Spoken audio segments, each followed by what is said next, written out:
Hello mga baby ko, katsil. Ang gaganda ng flowers nila. Saglit lang akong nawala. So, ganyan na sila katangkad. Ang gaganda talaga nila guys. Tuloy talaga yung kanilang bulaklak. Nakakatuwa. So, mabuti na lang habang wala ako ay umuulan din dito at nadidiligan sila. So, hindi naman sila nalanta guys. So, ayan na sila. Ganyan sila katatangkad. So, ito nga pala yung galing Mindoro, binigay ng aking kapatid, si Ate Josie. Ayan, shout out. Saka itong bougainvillea. Ayan, buhay na. Mayroon na siyang dahon. Ayan, thank you so much. At pinagtsagaan ko talagang dalhin yan.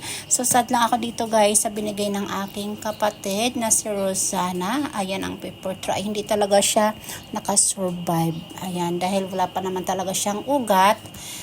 So, ayan, sayang. So, ayan, nagmulaklak na rin ang aking yellow roses. At ito yung aking white bougainvillea.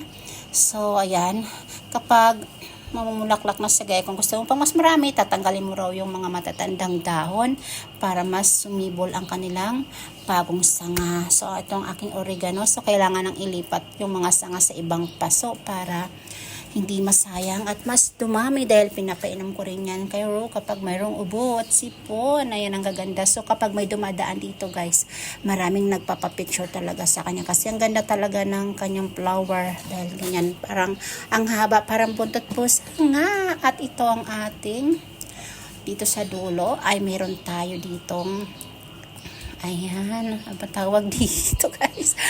Itong red na to guys, gamot daw pala yan. Iniinom ko sa sakit ng tiyan or sigmura or ulcer. Parang ganon. Ayan, search nyo na lang guys.